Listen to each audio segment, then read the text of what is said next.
Y entonces resaltábamos el hecho de que la mayoría de pacientes que tienen policitemia vera tienen mutaciones de JAK2, ¿cierto? O sea que casi la mayoría de los pacientes casi el 100% de los pacientes con policitemia vera se les detecta alguna alteración, alguna mutación. Y esas mutaciones están relacionadas con JAK2, en tanto que la trombocitemia esencial y la mielofibrosis primaria tienen menor proporción, digamos que hay mayor proporción de células en las que estos tres genes no están alterados, ¿sí? Miren aquí el porcentaje de la trombocitemia esencial y aquí el porcentaje de la mielofibrosis primaria. Las mutaciones de JAK2 igual son más del 50% para las dos entidades.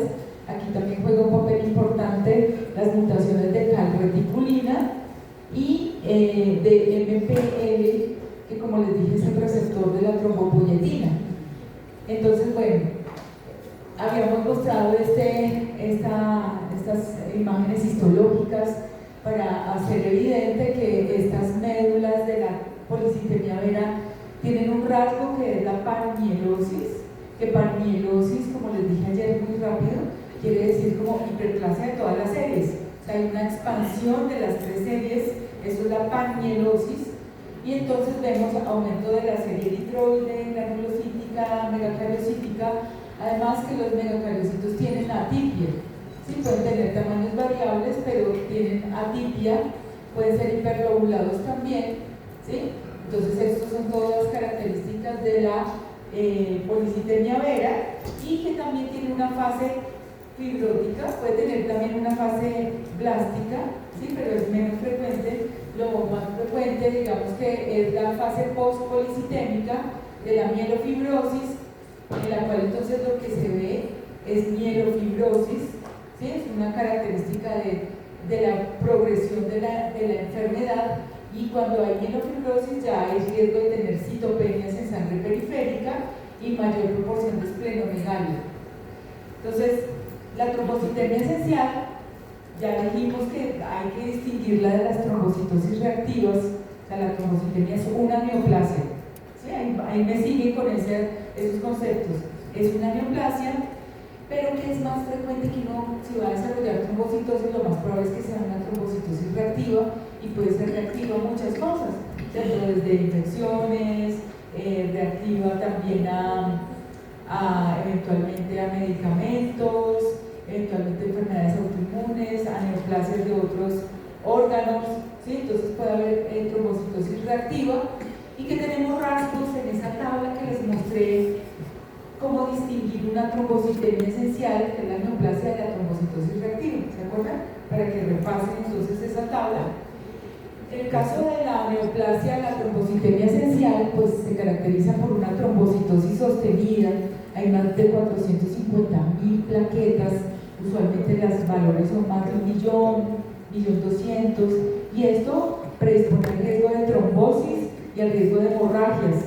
Entonces son pacientes que de pronto debutan con un infarto cerebral y se verifica, y entonces hay una trombocitosis y se excluyen las causas reactivas, y entonces en ese escenario hay que hacer una biopsia de médula ósea con citometría de flujo, con estudio de citogenética, y ante la sospecha, pero miren que la citogenética puede ser normal, porque esto se trata de una mutación puntual, entonces la citogenética no va a mostrar nada, y entonces lo que se va a ver es la mutación de JAK2 B617F y la mutación del exón 2 de JAK2, que en conjunto es un poco más del 50%. También puede tener mutaciones en calreticulina y en PL, como les mostré en la gráfica, en la torta, ¿sí? La mielofibrosis es rara, también hace parte de la evolución de la enfermedad, e igual se asocia con hematopoiesis extramedular. Puede haber una evolución, una progresión a leucemia mieloide aguda, que sucede en el 5% de los casos. Entonces lo que vamos a ver en un frotis de sangre periférica es el aumento de las plaquetas, ¿sí? Y en la médula ósea, entonces la médula ósea va a ser normocelular, o sea, no va a estar aumentada, va a ser normocelular, y lo que va a tener entonces es un aumento de los megacariocitos, con esas formas que decíamos que son las formas en astas de ciervo, que son esos núcleos hiperglobulados, que son característicos de la trombocitemia esencial. De otro lado, la mielofibrosis primaria. La mielofibrosis primaria, entonces, es otra neoplasia mieloproliferativa crónica que se caracteriza por alteraciones también en los megacariocitos y con hiperplasia granulocítica. Realmente todas estas entidades son de personas mayores de 50, 60, en este caso se presenta hacia la séptima década de la vida. Esta fibrosis de la médula ósea va a estar relacionada con el factor de crecimiento derivado de plaquetas y con el factor de crecimiento transformante beta. Puede haber sobrelapamiento entre estas entidades, y sí es importante clasificarlas porque pueden tener tratamientos diferentes, pero se sobrelapan porque a veces se manifiestan, digamos que pueden manifestarse por poliglobulia, y entonces no necesariamente todos los casos de poliglobulia van a ser policitemia vera, sino que pueden ser trombocitemia esencial. O sea, ellos se sobrelapan, ¿sí? Es importante que lo tengan en cuenta. Paciente con trombocitosis puede tener una policitemia vera, pero el rasgo, digamos, característico de la poliglobulia, ¿sí? Y lo mismo la mielofibrosis. La mielofibrosis también podría presentarse como poliglobulia o trombocitemia, ¿sí? Entonces se pueden sobrelapar, y es importante conocer que la mielofibrosis primaria, aunque su nombre indica fibrosis medular, tiene una fase prefibrótica. Entonces por eso digamos que puede haber dificultades en el diagnóstico. Para nosotros los patólogos, un reto diagnóstico, poder diagnosticar la mielofibrosis en fase prefibrótica, entonces que se manifiesta por trombocitosis inexplicada, una médula ósea hipercelular, unos megacariocitos. O sea, aquí la clave son los megacariocitos que van a ser muy atípicos, se van a ver atípicos, pleomórficos. Claro, los megacariocitos por sí mismos son unas células un poquito extrañas, ¿no? El hecho de que tenga esas lobulaciones, pero en estos escenarios los megacariocitos van a ser hipercromáticos, de bordes nucleares irregulares, van a tener algunas formas que son como machones, como en nube, están descritas como en nube, formas en nube, forman agregados de megacariocitos densos, ¿sí? Entonces todas esas son características que nos permiten identificar estas entidades. En ese caso, la tipia marcada de los megacariocitos es de la mielofibrosis primaria, ¿sí? Y luego aparece entonces la fibrosis, en donde pues ya vamos a ver más claramente la fibrosis medular. Y en la sangre periférica, cuando hay fibrosis o cuando hay una ocupación de la médula ósea por un tumor o por fibrosis, entonces las células más tempranas salen a la circulación, o sea, los granulocitos tempranos y los eritroides tempranos salen a la sangre periférica, y eso se les llama reacción leucoeritroblástica. Entonces la reacción leucoeritroblástica es una característica de la mielofibrosis en etapa fibrótica, ¿sí? Entonces los síntomas, pues realmente el inicio es insidioso, la progresión también puede ser lenta, pero a veces es acelerada, y clínicamente también se puede detectar hepatosplenomegalia. Usualmente, digamos, como vieron en la torta, hay un marcador clonal, y ese marcador clonal pues son esas alteraciones de JAK2, de MPL y de calreticulina. Entonces podemos tener un cuadro de un paciente que tiene trombocitosis en etapa prefibrótica, y en etapa fibrótica va a tener reacción leucoeritroblástica. ¿Qué es? De los precursores entonces tempranos, ¿cierto? De serie granulocítica y eritroide en la sangre periférica. Y entonces aquí, por ejemplo, vemos un mielocito. Entonces este es un mielocito, y aparte de eso, cuando hay fibrosis, hay un rasgo de los eritrocitos, y es que se ponen en forma de lágrima. Se llaman dacriocitos. Entonces estos que ustedes ven así, como un poquito angulados a un lado, esos son los dacriocitos, que nos indican entonces, son un indicador de mielofibrosis, ¿sí? Dacriocitos, eritrocitos en forma de lágrima. Y cuando la médula es totalmente fibrótica, pues va a haber anemia, trombocitopenia, puede haber leucopenia, también puede haber leucocitosis. Entonces, bueno, esa es, digamos, que la evolución de la mielofibrosis. También puede haber transformación a leucemia aguda, ¿sí? Y aquí vemos entonces una médula que tiene mielofibrosis, Entonces, aparte de que el estroma también se vuelve fibrótico, las trabéculas óseas también se vuelven gruesas, anastomosadas, entonces hay osteosclerosis y mielofibrosis, y aquí es mostrando un hígado con hematopoiesis extramedular. Entonces es una característica de esa ocupación de la médula ósea. El vaso también puede tener hematopoiesis extramedular. Entonces, digamos que existe también la posibilidad que haya la transformación a leucemia mieloide aguda, que eso sucede, digamos que en el curso de la enfermedad, más o menos sucede entre el 5 y el 20% de los pacientes a 3 años, ¿sí? Entonces, mielofibrosis primaria. Entonces, resumiendo, ¿cuáles son las neoplasias mieloproliferativas crónicas?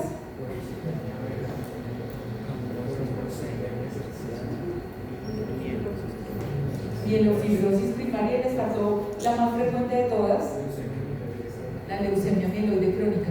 ¿Cuál es el marcador clonal de la leucemia mieloide crónica? El cromosoma Filadelfia, que corresponde a ¿qué? La translocación 922. El cromosoma Filadelfia realmente es el cromosoma 22 pequeñito, por esa translocación que lleva parte del material genético del cromosoma 22 al cromosoma 9, ¿sí? Y entonces eso genera un gen de fusión, que es el que tiene esa actividad tirosina quinasa que hace hematopoiesis efectiva. Entonces, la neoplasia mieloproliferativa crónica, todas las neoplasias se caracterizan por hematopoiesis eficaz, ¿sí? Hematopoiesis eficaz. Aquí vemos más fibrosis, de una mielofibrosis primaria con toda esta osteoesclerosis. Entonces, una médula ocupada, toda la médula de su cuerpo está así. Entonces, es un paciente que está muy mal, severamente enfermo, tiene citopenias, anemia, ¿sí? Porque ya la médula no es funcional, tiene el hígado y el vaso grande, ¿sí? Precisamente por la hematopoiesis extramedular, ¿sí? El paciente entonces tiene alta posibilidad de morir por esa enfermedad, ¿sí?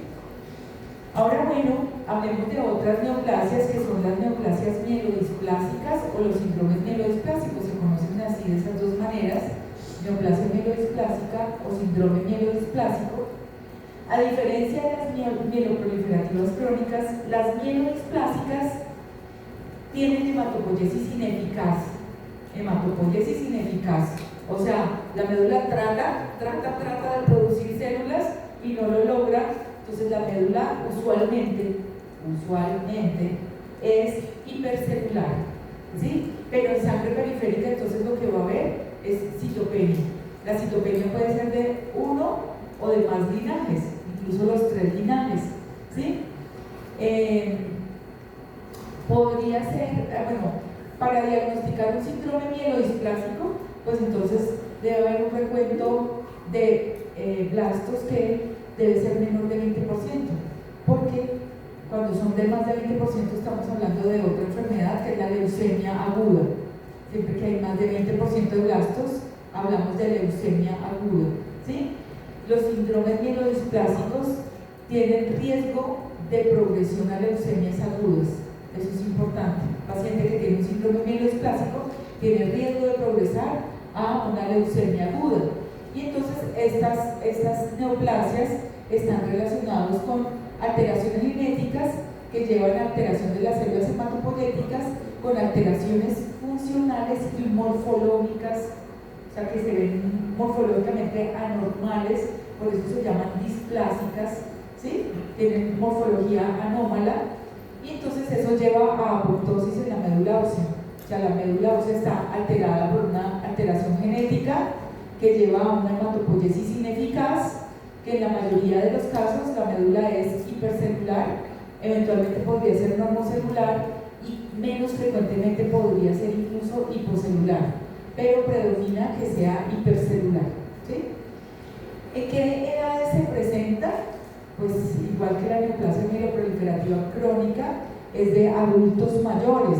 Eventualmente ciertas alteraciones congénitas se podría ver en pediatría, ¿sí? Con algunas alteraciones genéticas podría verse en pediatría, pero en general es una enfermedad inusual que se presenta sobre todo en adultos mayores, ¿sí? Se presenta sobre todo en adultos mayores. Cuando es congénita, por ejemplo, en relación con la anemia de Fanconi, se puede presentar síndrome mielodisplásico en pediatría, ¿sí? En cuanto a los antecedentes, entonces no es inusual que un paciente que haya tenido quimioterapia, por ejemplo, por un linfoma folicular, ¿sí?, que es tan difícil de tratar, porque es de indolente, como dijimos ayer, de crecimiento lento, que requiere altas dosis de quimioterapia. Estos pacientes tienen más riesgo de tener alteraciones de las células hematopoyéticas y de desarrollar síndromes mielodisplásicos. O sea, los síndromes mielodisplásicos se asocian al antecedente de quimioterapia y también al antecedente de radioterapia. Para diagnosticar un síndrome mielodisplásico, entonces debe haber displasia de al menos 10% de alguna de las líneas hematopoyéticas. ¿Cuánta displasia se requiere para diagnosticar un síndrome mielodisplásico? 10%. ¿En qué paciente se presenta el síndrome mielodisplásico? ¿Es posible tener síndrome mielodisplásico en pediatría? Sí. ¿En qué escenarios? La anemia de Fanconi es solamente un ejemplo, ¿sí? Pero hay otros síndromes de falla medular congénitos, disqueratosis congénita, ¿sí? El síndrome de Wiskott-Aldrich. Bueno, hay otros síndromes que están relacionados también con síndrome mielodisplásico, ¿sí?, en pediatría, pero es extremadamente raro, o sea, es un caso de millones de personas, ¿sí? Es muy raro en las enfermedades huérfanas, ¿sí? Y esta, pues no es una enfermedad huérfana, aunque bueno, de alguna manera sí, tiene una frecuencia baja, pero la vemos en el hospital universitario, vemos, yo creo que al menos un caso a la semana, entonces podemos decir 52 casos al año, o sea, siempre tenemos pacientes con síndrome mielodisplásico, ¿sí? Siempre tenemos pacientes, pero no con anemia de Fanconi, estoy hablando de síndrome mielodisplásico del adulto, ¿sí? Bueno, para el diagnóstico entonces se requiere este 10% que está en negrilla, al menos 10% de displasia de alguna de las series hematopoyéticas. Entonces puede ser de la serie eritroide, megacariocítica, granulocítica, entonces puede haber displasia. Clínicamente, entonces, ¿cómo se identifica el síndrome mielodisplásico? Clínicamente.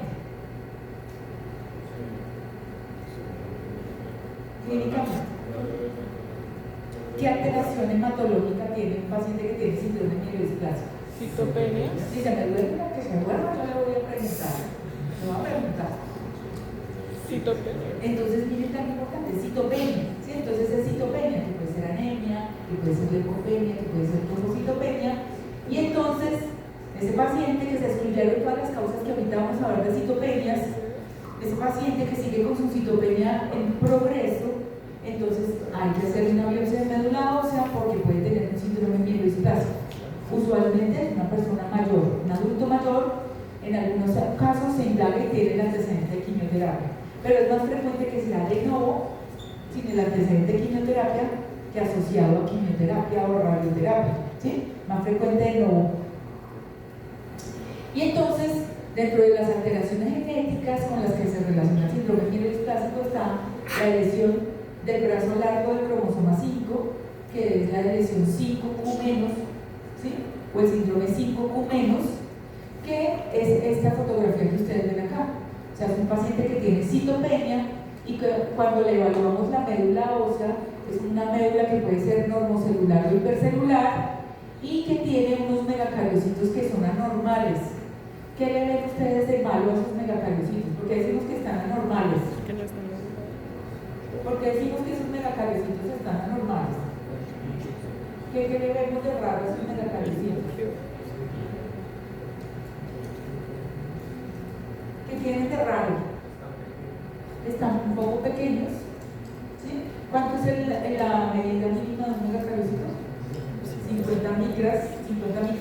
Aquí, ¿cuánto mide, digamos, un eritroblasto? El eritroblasto puede ser un poquito más pequeño o casi el tamaño de un eritrocito.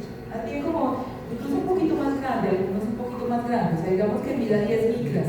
Entonces ahí tenemos el testigo métrico. ¿Cuánto mide?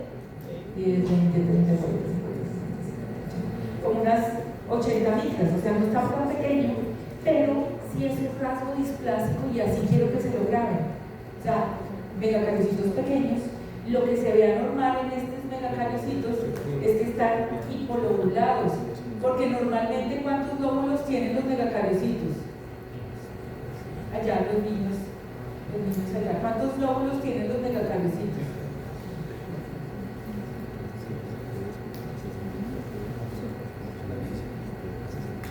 Entonces suelen tener al menos 2 lobulaciones. Entonces si yo lo veo monolobulado, pues estoy viendo que es anormal, ¿sí? Entonces es un signo de displasia. Entonces ahí ya entendimos que la displasia es un rasgo morfológico con el cual entonces yo digo que hay una normalidad y con eso puedo hacer diagnóstico de síndrome mielodisplásico, le hago el cariotipo y ahí sí voy a ver una lesión del brazo largo del cromosoma 5. Entonces con eso ya tengo el cuadro completo. Estos pacientes con lesión del cromosoma 5, ¿se acuerdan que lo vimos en algún momento en la clase anterior? En una diapositiva apareció la lesión del brazo corto, brazo largo, perdón, del cromosoma 5, asociado con una... ¿Se acuerdan? Era una diapositiva que tenía un fondo amarillo y estábamos hablando de trombocitosis. Entonces, de otras neoplasias que pueden causar con trombocitosis, entonces está la lesión del brazo corto del cromosoma 5.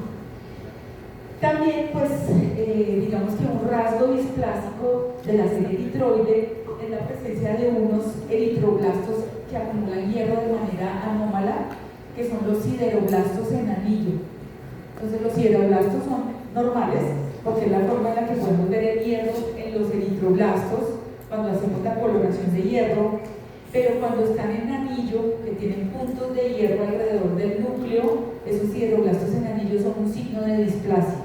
Entonces ese también es un rasgo que nos ayudaría a diagnosticar un síndrome mielodisplásico, que anteriormente se utilizaba el término de anemia refractaria con sideroblastos en anillo, que entonces ahora le podemos decir síndrome mielodisplásico, ¿sí? Y entonces es en la coloración de hierro que se detecta la displasia de esa serie eritroide con sideroblastos en anillo. Entonces, ¿cuáles son los rasgos displásicos? Pues no los voy a describir detalladamente, pero están en esta diapositiva. Entonces, para que ustedes sepan cómo se ve la displasia en la línea roja, cómo se ve la displasia en los neutrófilos, en los monocitos y en las plaquetas. Entonces, aquí un ejemplo, un eritroblasto trinucleado, eso es totalmente anormal, ¿sí? Entonces, un eritroblasto trinucleado o un eritroblasto, este ya es como ortocromático, ¿cierto? Que miren el color del citoplasma. Esto es bilobulado, eso es totalmente anormal, ¿sí? Estos neutrófilos que están bilobulados, que es una anomalía que se llama Pseudoperger-Wett, que es justamente esta anomalía de los neutrófilos, pero esto no es realmente, esa es una entidad como tal, el Perger-Wett es una entidad como tal, este Pseudoperger-Wett, porque es unos neutrófilos que simulan esa entidad, pero es porque están displásicos, ¿sí? Puede tener ser esos neutrófilos hipogranulares, eso también es un rasgo displásico, o sea, se pueden encontrar formas muy anormales de todas esas series, y entonces esos son rasgos displásicos que nos ayudan a decir que eso es un síndrome mielodisplásico. Entonces uno cuantifica cuántas células hay displásicas en esa línea y tiene que ser más del 10% para cumplir el requisito de decir que es un síndrome mielodisplásico. Y lo mismo pasa pues con los monocitos, las plaquetas. Aquí vemos un sideroblasto en anillo, esta es una coloración de hierro, entonces vemos que estos gránulos de hierro rodean el núcleo, eso es anormal, uno puede tener unos granulitos de hierro pero que no que rodean el núcleo, entonces esto es un rasgo displásico, ¿sí? Entonces pues el diagnóstico y el pronóstico va a depender de la clasificación que se haga, o sea el síndrome mielodisplásico es como el título de una serie de enfermedades porque son muchas, son varias enfermedades, entonces está el síndrome mielodisplásico con exceso de blastos, que cuando tiene más de 5% de blastos, entonces hasta 10% ya tiene exceso de blastos, de 5 a 10% tiene exceso de blastos, pero es el tipo 1, cuando tiene más del 10% hasta el 19% es exceso de blastos tipo 2, y es un pésimo pronóstico, o sea, ese paciente si no se trata se va a morir, ¿sí? Porque prácticamente tiene una leucemia aguda, una leucemia mieloide aguda. O sea que la clasificación depende de qué veamos en el mielograma, en la médula ósea, y que veamos también en la citogenética, cuántas alteraciones genéticas veamos, cuáles son las que están presentes. Hay una lesión, la de lesión 5q-, pues tiene pronóstico favorable.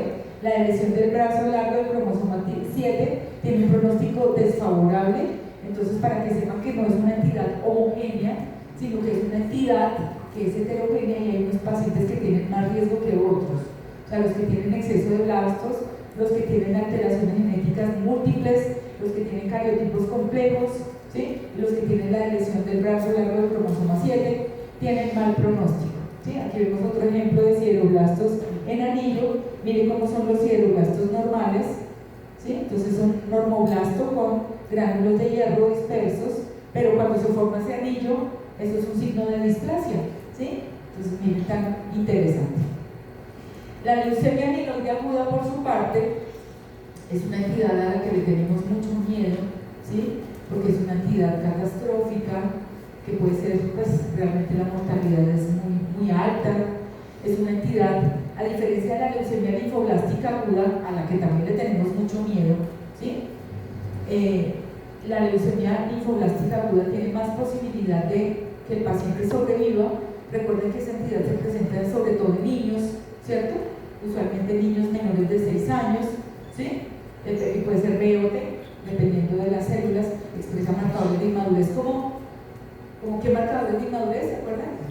Los marcadores de inmadurez, ¿cuáles son? PAX5. PAX5, ¿qué es? PAX5 es un factor de transcripción que está relacionado con el linfocito B, y también es amplio, se expresa toda la vida del linfocito. ¿Sí? ¿Cuáles son los marcadores de inmadurez? DDT, y hay otro que también lo comentamos, que es CD34, ¿sí? CD34. Eso, digamos que es un conocimiento que, cada conocimiento que ustedes tienen, pues es una cosa que los hace de alguna manera más integrales, ¿sí? Más integrales. Entonces, bueno, para ustedes, por ejemplo, leer un informe de patología, un médico general que tenga la capacidad de entender un informe de patología, pues eso es lo menos que esperamos nosotros después de todo este esfuerzo, ¿cierto? Pero yo sé que va a ser así y mejor todavía, ¿sí? Entonces, bueno, la leucemia mieloide aguda es más de los adultos que de los niños, pero a los niños también les da leucemia mieloide aguda. Y la leucemia mieloide aguda en general tiene peor pronóstico que la leucemia linfoblástica aguda. De todas formas, en nuestro medio, en los países menos desarrollados, el sistema de salud juega en contra, y ustedes seguramente han escuchado las noticias respecto a que nuestro sistema de salud puede ser muy adverso para un tratamiento de quimioterapia que requiere rigurosidad, ¿sí? Unas fases de inducción y consolidación, ¿sí?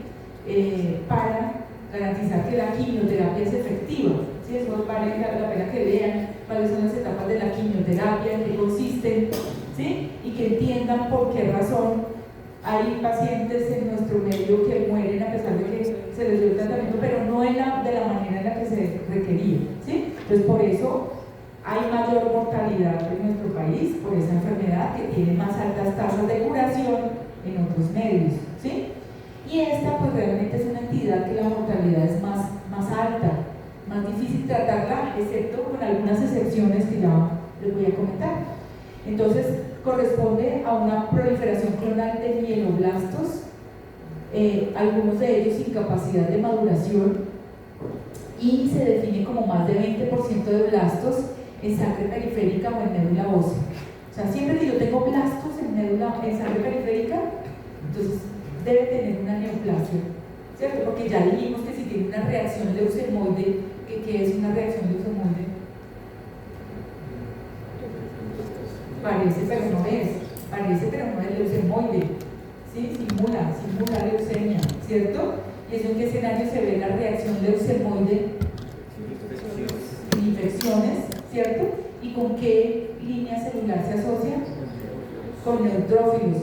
Entonces son los neutrófilos, y hasta qué etapa de maduración uno puede ver células inmaduras en esa reacción de Olsen-Molde en la sangre periférica, hasta metamielocitos, ¿sí? Ya ver promielocitos, ver blastos, indica que ese paciente tiene una leucemia que puede ser mieloide crónica si el porcentaje de blastos es bajo, o leucemia mieloide aguda si tiene más de 20% de mieloblastos. ¿Sí? ¿Tiene tan chévere? ¿Sí? Bueno, pues tan chévere entenderlo, ¿no? Tan terrible todo lo que les estoy diciendo, pero muy chévere entenderlo, ¿sí? Entonces, bueno, estas entidades se asocian también pues con radiación, con tabaquismo, con exposición a solventes orgánicos, tóxicos, a quimioterapia, y hay una clasificación que nosotros seguimos, que es la clasificación de la Organización Mundial de la Salud, la clasificación de la OMS, ¿sí?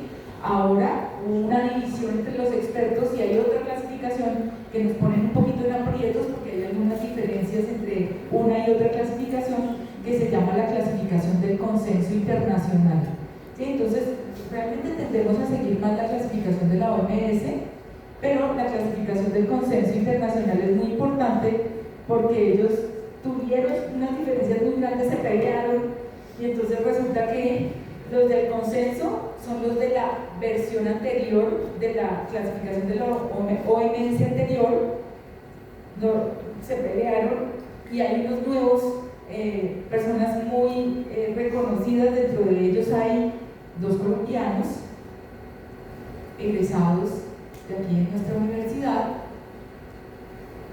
no me voy a acordar del nombre, la doctora Catalina Amador, ¿sí? Ella es una patóloga, hematopatóloga muy reconocida, y está otro doctor que se llama el doctor Luis Velosa, que también es un patólogo que hizo su especialidad de patología aquí en la universidad.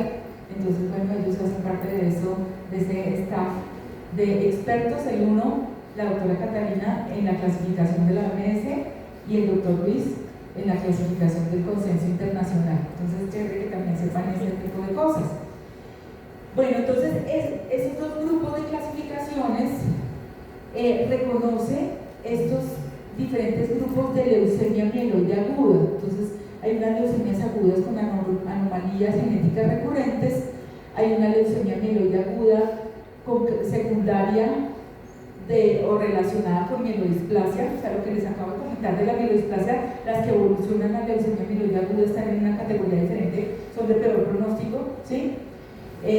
Las neoplasias mieloides relacionadas con tratamiento, o sea, pacientes que hacen una vez leucemia mieloide aguda después de la quimioterapia, ¿sí? O la radioterapia. Están las leucemias mieloide agudas que no se pueden clasificar de otra manera. Está otro que se llama el sarcoma mieloide, que es una presentación clínica de la leucemia mieloide aguda.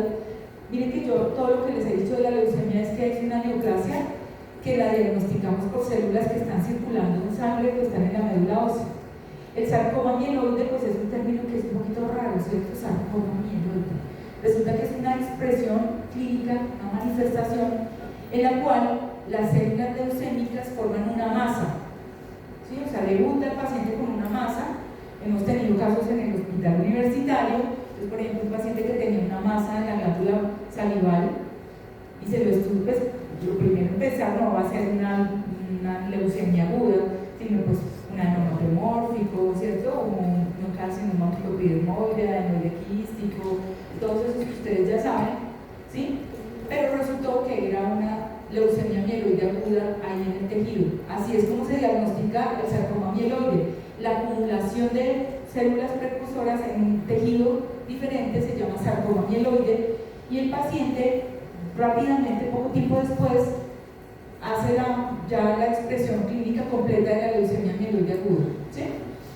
Y también están proliferaciones mieloides relacionadas con síndrome de Down, que aparecen en un capítulo aparte también de la clasificación de la OMS. Para hacer el diagnóstico, entonces ustedes ya lo saben, ¿cierto? Es un paciente que consulta porque tiene algún síntoma que puede ser dado por cualquiera de los hallazgos de una falla medular. Un paciente que está en falla medular, eso quiere decir que la fábrica se dañó, ¿cierto? La fábrica está ocupada, la fábrica está ocupada por células tumorales, ¿sí? Y entonces tiene anemia, tiene trombocitopenia, tiene neutropenia, leucopenia, ¿sí? Y entonces cuando se estudia, se hace la sangre periférica, puede tener blastos o no, ¿sí? Si tiene blastos y son más del 20% ya se pudo hacer el diagnóstico, pero si no tiene blastos circulantes, que también puede pasar, entonces hay que hacer una biopsia de médula ósea y ahí se confirma el diagnóstico de leucemia mieloide aguda. Entonces, bueno, puede también tener muchas células en sangre y entonces un cuadro hemático diría que tiene leucocitosis, ¿sí? Pero ya cuando se evalúa el frotis de sangre periférica vemos que un porcentaje de esas células son blastos, ¿sí? La médula ósea entonces va a estar llena, usualmente, puede haber algunas variantes hipocelulares, pero lo usual es que la médula ósea esté llena de estos blastos, ¿sí? Entonces miren, todas las células son igualitas, eso refleja pues que es neoplásico.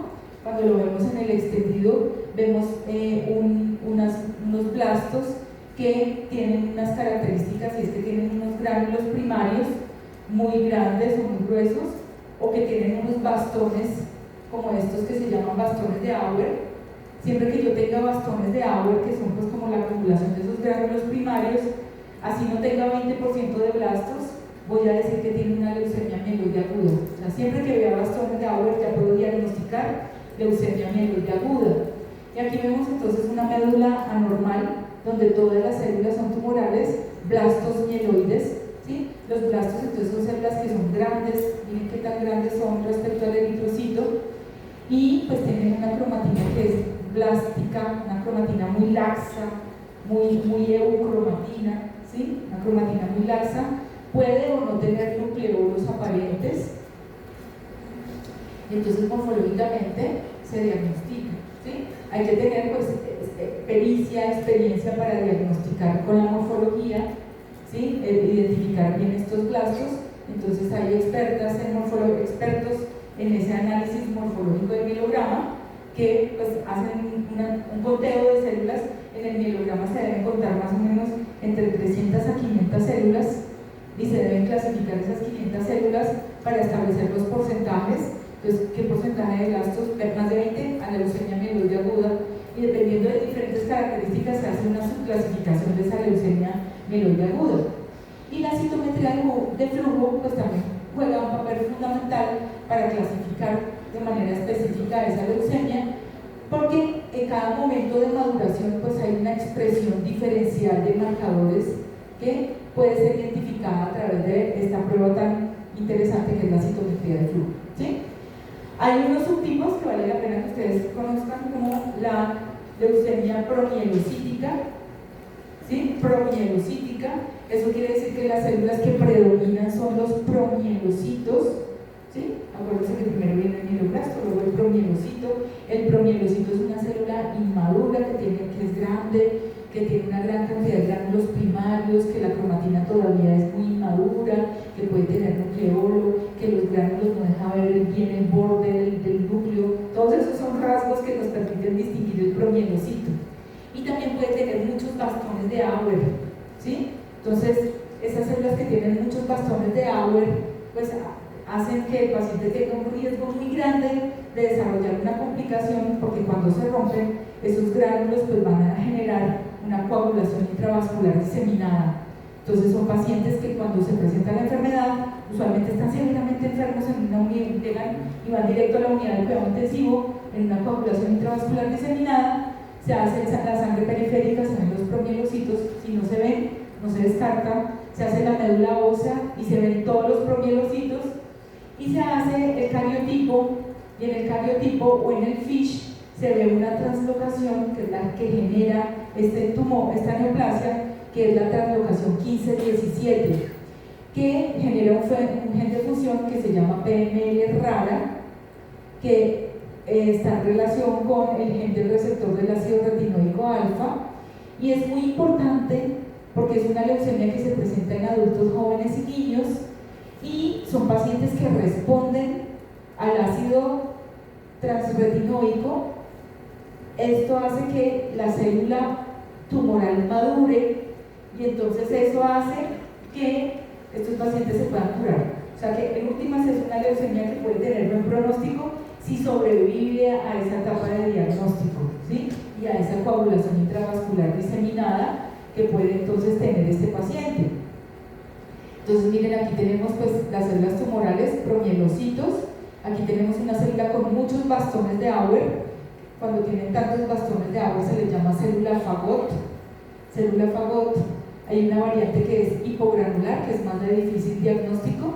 Y bueno, es un paciente que tiene falla medular, coagulación intravascular diseminada y alto riesgo de morir por la enfermedad. Y luego pues buen pronóstico si se pasa esa etapa de coagulación intravascular diseminada. Hay pues digamos que muchas, dentro de las leucemias mieloides que no están especificadas de otra manera, ese título que aparece ahí en esa tabla que les mostré, pues la clasificación entonces se basa en la morfología. Y entonces desde los años, como desde los años 70 existe una clasificación que es francoamericana británica, que se conoce con el acrónimo de FAB, que clasifica las leucemias agudas en subtipos dependiendo de las células que predominen en el mielograma. No nos vamos a detener en eso, ¿sí? Pero es para que ustedes sepan que existe esta manera de clasificar morfológicamente esas leucemias agudas sin otra especificación. Entonces, este por ejemplo es una piel que tiene una infiltración leucémica. O sea, un paciente que tiene leucemia puede tener infiltración leucémica en ciertos sitios. En este caso se llama leucemia cutis. Entonces miren que se puede confundir con una dermatitis perivascular superficial, ¿sí? Pero cuando vemos ya esas células las vemos como anómalas, como raras. Ya en el tejido no se ven tan grandes como se ven en el mielograma, ¿sí? Y entonces vemos que tienen la cromatina laxa y decimos, no, esto es una leucemia, ¿sí? Miren esto que está aquí, que son las neoplasias mieloides relacionadas con tratamiento. Entonces se desarrollan los tumores y ese desarrollo de estas neoplasias suele ser entre 5 a 10 años después del tratamiento y usualmente tienen mal pronóstico. O sea, pueden pasar primero por síndrome mieloesplásico y luego leucemia mieloide aguda o de una vez leucemia mieloide aguda relacionada con tratamiento, ¿sí?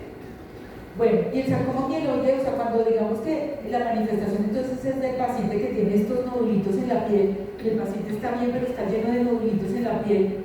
Ese es un caso, así sucedió un caso de una señora en el hospital, una paciente que tenía unos 58 años, la paciente estaba perfecta, o sea, se veía perfecta, normal, una señora todavía con hijos, adolescentes, ¿sí? O sea, esas historias tristes que de todos le duelen a uno mucho. Y entonces, claro, le hicieron una biopsia de piel porque no se sabía qué tenía, entonces diagnósticos diferenciales de sus micronódulos en la piel, le tomaron la biopsia, le mandaron una patología y allí nosotros diagnosticamos ese sarcoma mieloide porque la paciente tenía pues esta variante sería la leucemia cutis, ¿sí?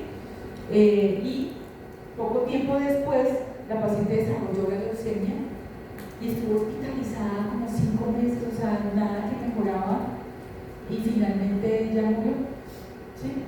Pero entonces la historia de estas neoplasias que puede ser tan dramática. Bueno, entonces ya no son los mismos, ¿no es cierto? Que ayer en la mañana ya tienen mucha información. Hay posibilidades de que esa información se quede con ustedes. ¿Qué hay que hacer? Leer, estudiar, repasar un poquito más, profundizar, porque hay cosas que vemos muy superficialmente. El capítulo de Robbins, esos capítulos son tan buenos, pero sí, yo entiendo que a veces son tan extensos, pero de verdad que ese libro, o sea, tiene un nivel que es muy bueno, muy alto, ¿sí? Entonces, bueno, me interesaría mucho que repasaran lo que hemos dicho en las clases, porque esto es para ustedes, ¿sí? Esto es para ustedes, para que lo usen, para que lo entiendan, ¿sí? Que profundicen un poquito en eso. También están las guías, ¿sí? Entonces,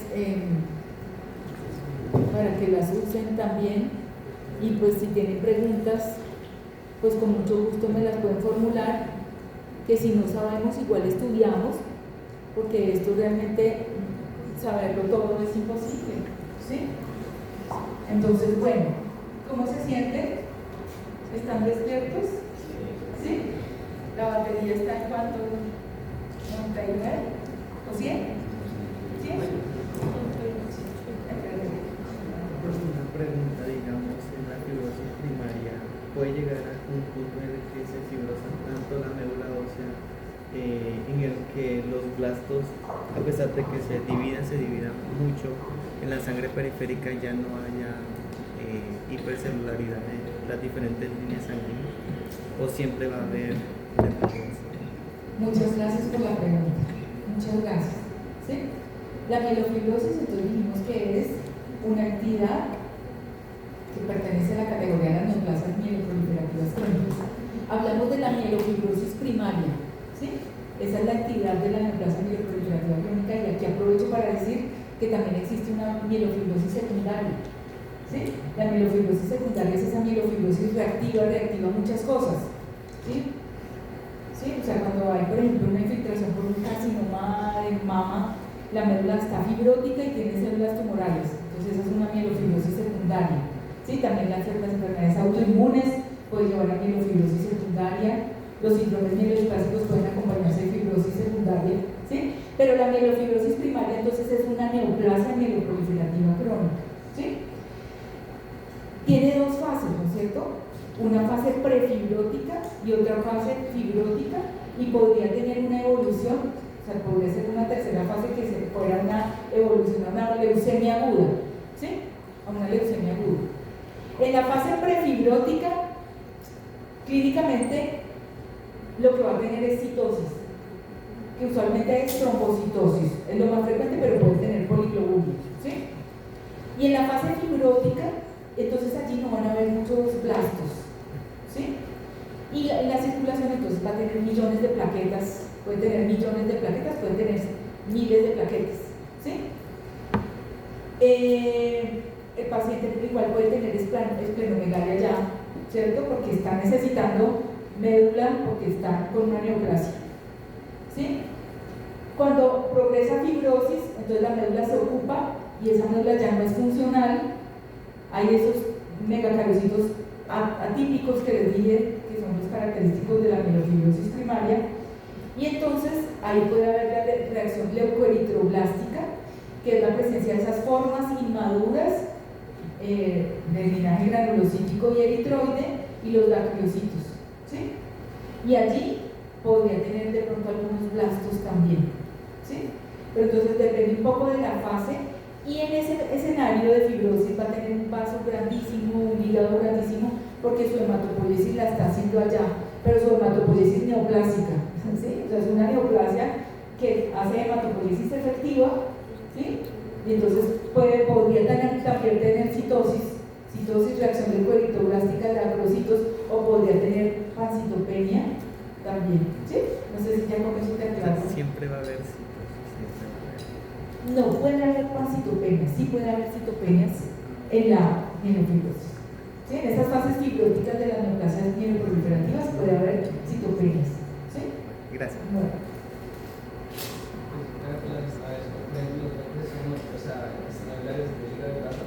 ¿Era porque recordabas, o sea, porque recuerdas un biología o porque las células vinieron ahí para realizar la hematopoiesis? Es que el vaso y el hígado, que ahorita lo vamos a repasar un poquito de la hematopoiesis, tienen un protagonismo grande en la vida in útero, ¿no? En la hematopoiesis fetal, ¿cierto? Entonces, hay factores, hay cosas que no conocemos del todo bien, pero hacen que el hígado y el vaso sean un nicho posible hematopoyético.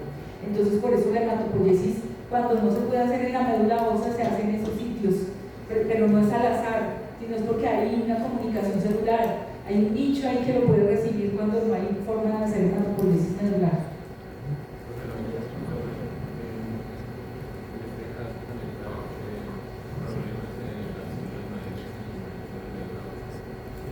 En el caso de la mielofibrosis primaria, en general problemas en las células mesenquimales de la médula, yo pienso que sí. No sabría responder esa pregunta con precisión.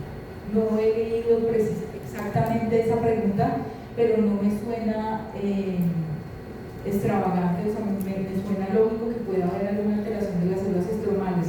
Realmente entendemos más bien que hay alteraciones, sobre todo en las células madre medulares, ¿sí? Pero no me suena ilógico que pueda haber alguna alteración en las células estromales.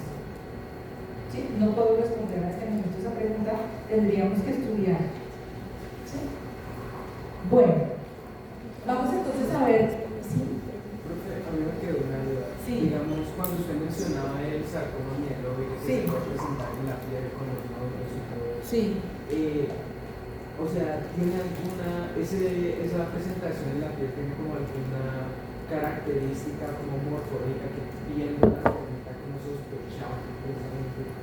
Seguramente que sí, no te puedo, o sea, no lo conozco con precisión, es un cuadro que es muy inusual, ¿sí? O sea, la leucemia cutis es algo que es inusual, son unos pequeños o grandes nódulos, pueden ser incluso masas, ¿sí?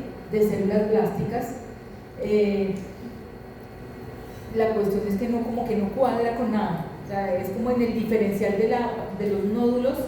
Incluso puede aparecer como parches, también podría aparecer como parches, o sea que es muy difícil sospecharlo clínicamente, ¿sí? Un dermatólogo muy experto podría sospecharlo, Un médico que pues, no ha tenido ese entrenamiento es más difícil, pero pues la recomendación, por ejemplo, ante esa duda, sería hoy mismo ir a buscar imágenes de leucemia cutis y resolver, digamos que mirar esas imágenes para que queden en la mente para sospecharlas. Realmente es un diagnóstico muy inusual, ¿sí? De mi experiencia, que ya es larga, les podría decir que casos de leucemia cutis y sarcoma mieloide, de pronto podría decir que unos 6 casos, ¿sí? Y pues la cantidad de casos que vemos son muchísimos al año, ¿sí? Y ya son muchos años de experiencia, o sea que realmente son entidades muy frecuentes. Bueno, vamos entonces a ver ahora las citopenias. Ya más o menos tienen mucha información, entonces de pronto esto puede ser un poquito más fluido, pero bueno, vamos a ver estas citopenias. Vamos a hablar de anemia, leucopenia, trombocitopenia. Si no alcanzamos a terminar, mañana terminamos. ¿Sí? ¿Pero eso? 9, listo. Entonces esto es para recordarles todo eso que hemos discutido en varias preguntas que han tenido, ¿sí? Entonces mira aquí, esta es la hematopoiesis prenatal y la hematopoiesis postnatal. Entonces la hematopoiesis prenatal empieza en el seno endodérmico, ¿sí? Y tiene pues luego una evolución al hígado, donde se presenta la hematopoiesis con un pico máximo hacia el 5.º mes de gestación, igual en el vaso, pero bien que es mucho más la hematopoiesis del hígado que del vaso, y luego más o menos hacia poco más del 4.º mes, entre el 4.º y el 5.º mes, comienza la hematopoiesis en la médula ósea, que es la que finalmente predomina ya al momento del nacimiento.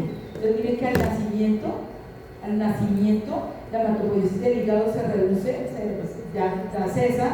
Lo mismo la hematopoiesis del vaso ya ha cesado más o menos hacia el 7.º mes, y entonces la hematopoiesis está restringida a la médula ósea. Y miren que en la vida postnatal, entonces lo que hablábamos acerca de la evolución de los diferentes áreas del esqueleto donde persiste la hematopoiesis, entonces vemos que la hematopoiesis hacia los 70 años va a predominar en las vértebras y en la pelvis, ¿sí?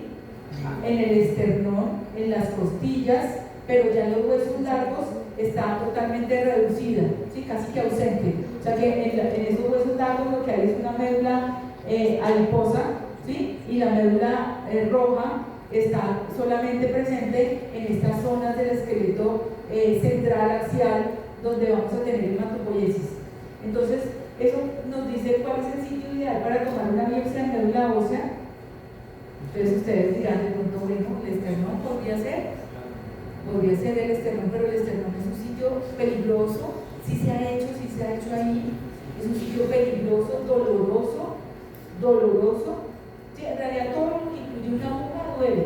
No sé si a ustedes no les duele, a mí me duele todo lo que me hace. Yo antes era como más valiente, pero he vuelto más cobarde. ¿Sí? Entonces todo me duele. Entonces el esternón duele, ¿sí? La cresta ilíaca duele, ¿sí? Porque entonces lo que se tiene que hacer es una incisión, bueno, hacer antisepsia, que eso es supremamente importante, ¿cierto? Algo de anestesia local, ¿sí? Que solamente pues va a servir básicamente para la piel, un poquito ahí para el tejido celular subcutáneo, pero tiene que atravesar todas las capas, el plano muscular, atravesar el periósteo y hacer una fractura microfractura del hueso para llegar entonces a la médula ósea, entonces sí duele. En los niños se debe hacer bajo sedación, en los adultos, pues depende también de las características del adulto, se puede hacer con sedación, ¿sí? Y entonces pues es un procedimiento que es doloroso y sería el sitio adecuado, que es menos peligroso, más controlado para hacer pues la biopsia de la médula ósea. Entonces en la médula ósea vamos a tener estos elementos que ustedes conocen muy bien, las trabéculas que ya las hemos visto, la médula inactiva que es adiposa, y la médula ósea como tal, y esto que ya habíamos comentado acerca de la celularidad, de la relación grasa-células-grasa, que nos permite saber si una médula ósea es normocelular, hipocelular, hipercelular, y eso es importante porque podemos con eso decir si eso es anormal o normal, si está respondiendo o no está respondiendo, ¿sí? Entonces nos permite hacer la primera abordaje de la evaluación de la celularidad.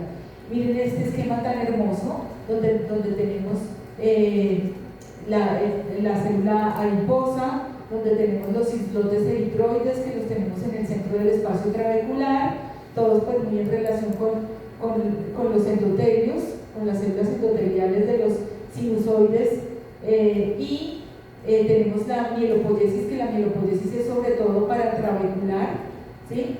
Tenemos las arteriolas, ¿sí? Y aquí vemos entonces una médula ósea donde vemos los diferentes elementos medulares.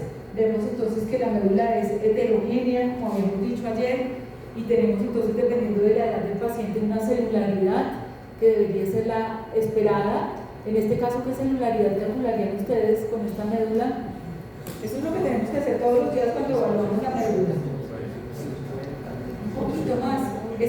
¿Es grasa y células 50-50 o hay más células que grasa? Más células que grasa, ¿cierto? Entonces, ¿como cuánto será? 60, 70%, un 70%. Entonces, esa es la celularidad. Entonces, lo que quería hacer yo aquí es ampliar para mostrarles entonces megacariocitos, islotes eritroides. Entonces, miren que uno sí reconoce los islotes eritroides que son así todos oscuritos, negritos redonditos, porque esos son todos muy redonditos, con un poquito de citoplasma, pueden tener un halo claro perinuclear que nos permite distinguirlos de otras células, ¿sí? Aquí en la biopsia vemos menos fácilmente todos esos detalles morfológicos.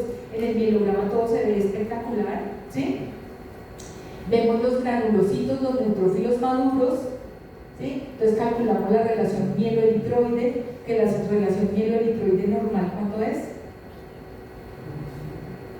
Mielo-eritroide, o sea, lo granulocítico, eosinófilo, todo eso lo podemos meter ahí, basófilo, todo eso lo podemos meter ahí, mielo-eritroide, ¿cuánto es normalmente? 3-5, 2.1. La relación mielo-eritroide, ustedes de pronto la encuentran 2:1, pero lo normal vale desde 3-5 a 1, o sea, puede ser 3:1, 4:1, 5:1 y eso es normal, ¿sí? Eso quiere decir que por cada eritroide yo tengo entre 2 a 5 granulocíticos, ¿sí? Que pueden ser desde los inmaduros hasta los maduros, ¿sí? Entonces esa es la relación mielo-eritroide, ¿sí? Entonces tengo más o menos en una médula normal 75 granulocíticos, 25% eritroide, ¿sí? ¿Sí es claro? Entonces la mayoría de la celularidad de lo que vemos acá es granulocítico, y lo eritroide es esto que vemos acá, que es más poquito que vemos acá, ¿sí? Entonces aquí esto se está cumpliendo, tiene una relación más o menos 3:1, y aquí están los megacariocitos tan bonitos, mírenlos ahí, los adipocitos, ¿sí? Aquí está la trabécula ósea. Entonces tenemos todo, y todo eso que nosotros vemos pues depende de todo eso que ustedes ya saben que es la hematopoiesis y cómo se relacionan todas estas células de la célula madre pluripotente a unas unidades formadoras de colonia que puede ser granulocito macrófago o megacariocito eritroide, y de ahí y luego pues tenemos también el precursor linfoide común que me va a dar origen a los linfocitos. Y tenemos acá todas las series de la serie de linaje mieloide, donde tenemos entonces las eritroides, los monocitos, los eritroides, ahí los tenemos todos, y con todo lo que ya sabemos, todo esto está orquestado por un sistema de citoquinas, hormonas, factores de crecimiento que pues van a aumentar o reducirse dependiendo de las necesidades del individuo. Si está, por ejemplo, con una anemia, entonces va a tener ciertos citoquinas, incremento de eritropoyetina, que va a hacer que se eleve las células de ese linaje y se liberan a la sangre dependiendo de las necesidades en la circulación periférica. Aquí tenemos entonces a un niño que se le está haciendo la biopsia de médula ósea, se puede hacer así, de esta manera, o también el decúbito lateral.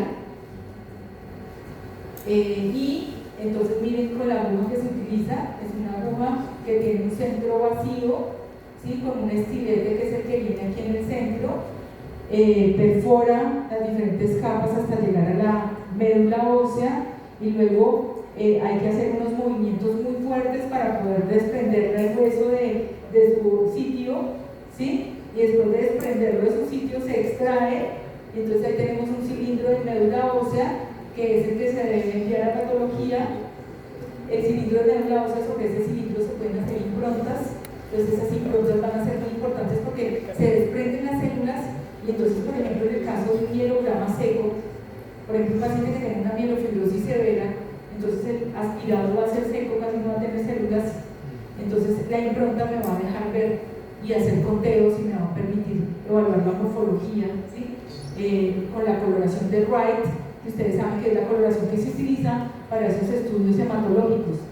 Y entonces se hace el recuento de las células, 500 células, y se hace una evaluación citológica. En la histología, entonces se evalúa la celularidad, la arquitectura, la maduración, los depósitos anormales, las células extrañas, los microorganismos, todo se evalúa aquí en esta médula ósea para hacer pues un informe muy detallado y pues dependiendo de la edad del paciente vamos a tener algunas variaciones. Entonces la celularidad va a depender de la edad. Esta es la distribución más o menos de las diferentes series, ¿sí? Los megacariocitos oscilan entre 4 a 7, más que 2 a 5, de 4 a 7 por campo de gran aumento.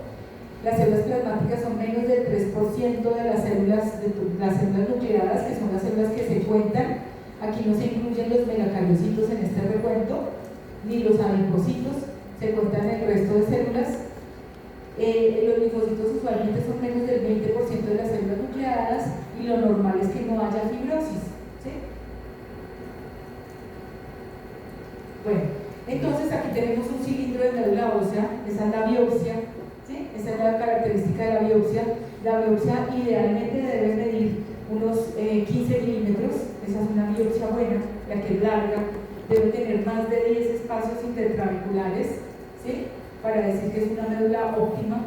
Si son cilindros cortos, pues todo ese dolor y todo eso pues se perdió porque esa médula tan cortica no sirve para hacer un análisis juicioso, ¿sí? Entonces tienen que ser médulas buenas, que se hayan manejado bien, así como les hemos enseñado a ustedes que se manejan los tejidos, ¿sí? Inmediatamente en formol, ¿sí? Muy importante, como siempre, toda la historia clínica para poder hacer una integración de todos los datos, ¿sí? Y luego entonces la evaluamos para hacer ya un diagnóstico. Entonces miren que del esternón también se pueden tomar las biopsias, pero pues esto realmente es peligroso, ¿sí? Porque puede haber perforaciones, puede haber hemotórax, neumotórax. Entonces pues realmente los sitios ideales son la cresta ilíaca posterior y anterior, y pues si no hay más remedio, el esternón y la tibia, ahí también se puede tomar, pero la tibia sobre todo en niños, pero todo eso duele, todo duele, ¿sí? Bueno, así es como penetra entonces la aguja la aguja que se llama de Jamshidi. Esta es la aguja, mire que pues es una aguja gruesa, larga, ¿sí? Que tiene pues este estilete que se separa del centro donde está este elemento que ayuda a cortar, y se utiliza este otro elemento para extraer el cilindro óseo, ¿sí? Y allí recuerden que hay una parte importante que es tomar muestra para la citometría de flujo y para el cariotipo, ¿sí? Siempre se debe tomar muestra para el cariotipo y para la citometría de flujo.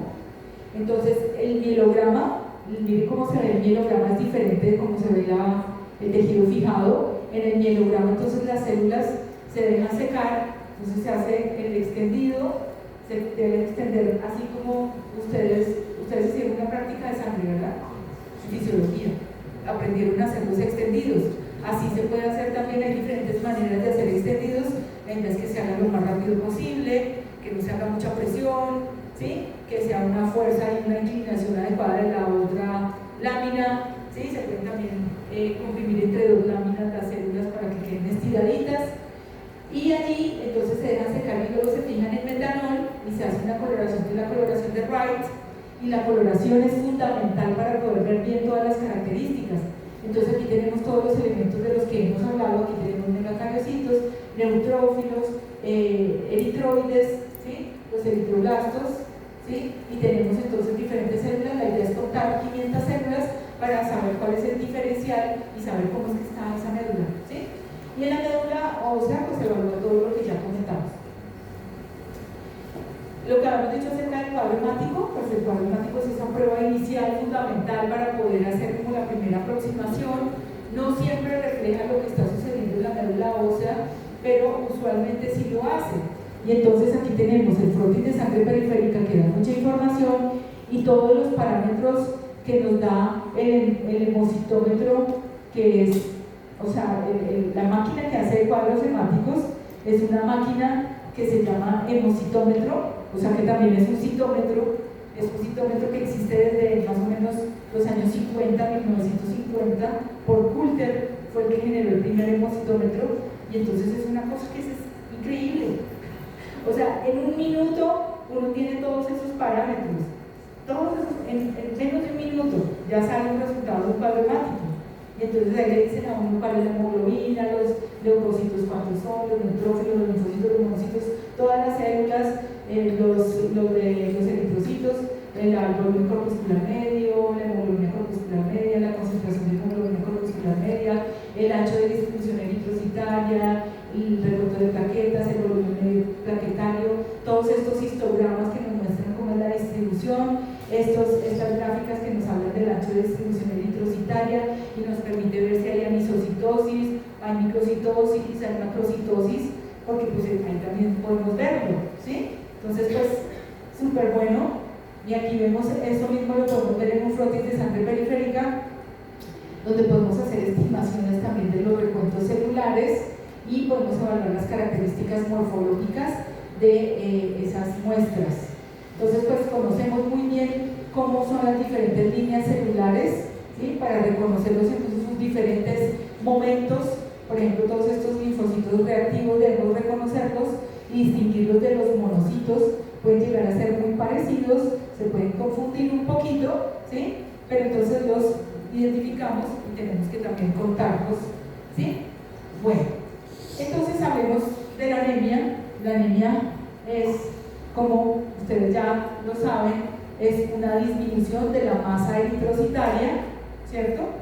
Esta disminución de la masa eritrocitaria la podemos identificar en el cuadro hemático, pero la podemos ver en el paciente. Es un paciente que va a tener palidez mucocutánea, dependiendo de si la instauración de la anemia fue aguda o es una anemia crónica. Entonces es un paciente que va a estar estable o que va a estar con inestabilidad hemodinámica. Si es un paciente que sufrió una herida por arma de fuego o cortopulsante, que es una cosa que pasa todos los días en nuestro medio, ¿sí?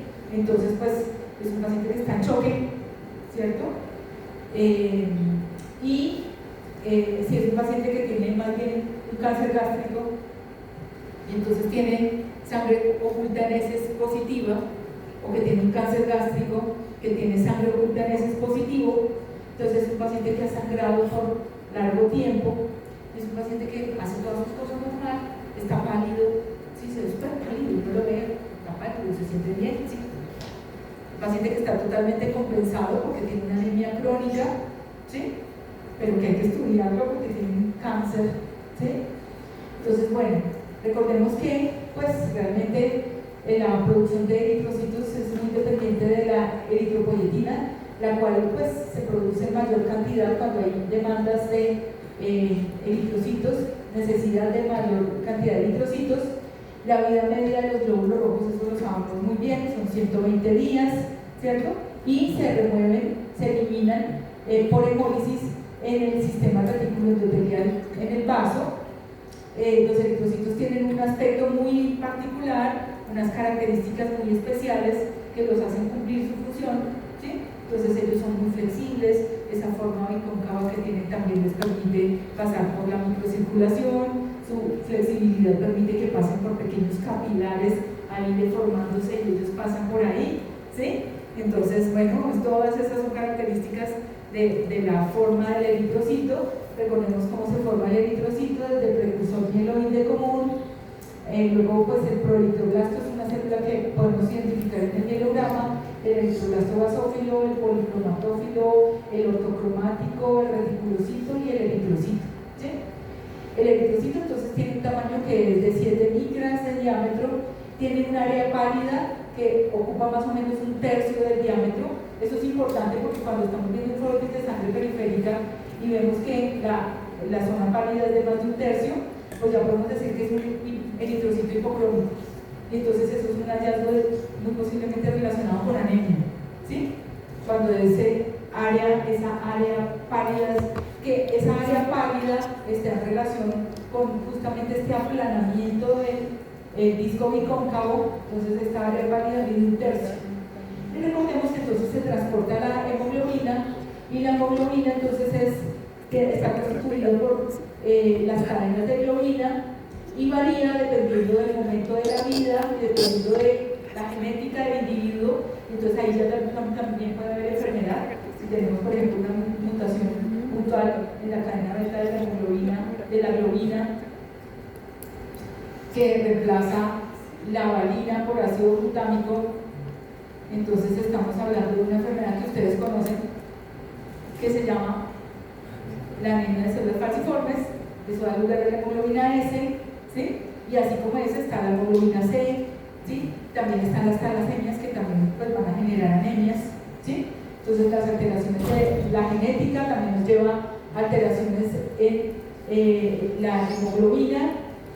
Y pues aquí entonces tenemos estos grupos M, donde tenemos entonces este anillo de porfirina con un ion de hierro en su forma ferrosa. Entonces ahí tenemos una hemoglobina. Bueno, entonces cuando ustedes ven un cuadro hemático se dan cuenta que existen unos valores normales. Esos valores normales siempre van a aparecer en el resultado del cuadro hemático, pero nosotros debemos tener unos datos en nuestra mente, pero siempre debemos ver cuáles son los valores normales que nos da el equipo, ¿sí? Porque eso puede variar sutilmente. Aquí tenemos unos valores normales de hemoglobina en hombres y en mujeres suele estar más bajo por las pérdidas ginecológicas, ¿sí? Tenemos el hematocrito también para hombres y para mujeres, tenemos cuál es el recuento de eritrocitos, el porcentaje normal de eritrocitos, los índices eritrocitarios de volumen corpuscular medio, bueno, todo esto que ustedes ven acá, y dependiendo de eso, cuando tenemos un paciente que tiene anemia, entonces nosotros podemos hacer una clasificación morfológica dependiendo del tamaño del eritrocito y podemos decir que una anemia es macrocítica, normocítica o microcítica, dependiendo de si el tamaño de los eritrocitos, el volumen corpuscular medio es mayor o menor, ¿sí? Mayor de 100 y menor de 70, que son los valores, digamos que dentro de los rangos normales. Aquí podemos decir incluso menos de 82, ya podemos decir que es microcítica. Y dependiendo de esa característica, entonces tenemos diferentes situaciones que nos pueden llevar a anemia, ¿cierto? Entonces, la anemia macrocítica también se llama anemia megaloblástica y que puede ser secundaria a diferentes entidades, a diferentes condiciones. La microcítica, entonces puede estar relacionada con deficiencia de hierro, con talasemias, la anemia sideroblástica, que en esta no vamos a profundizar, eventualmente la anemia de enfermedad crónica, que también puede ser microcítica. La normocítica, pues puede ser la anemia de enfermedad crónica, pérdida aguda de sangre, y mieloptisis, que mieloptisis es el compromiso de la médula por algo. Ese algo puede ser fibrosis o puede ser un tumor. Mieloptisis, un carcinoma de mama que está comprometiendo toda la médula ósea, eso es mieloptisis, que se puede acompañar de mielofibrosis secundaria con reacción leucoeritroblástica y la fibrosita.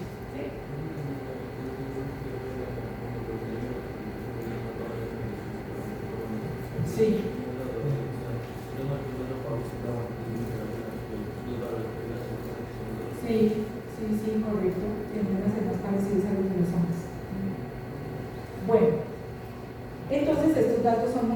importantes para tenerlo siempre en mente. Cuando entonces tenemos un paciente con anemia, entonces pues lo que decíamos depende del tiempo de evolución, ¿no es cierto?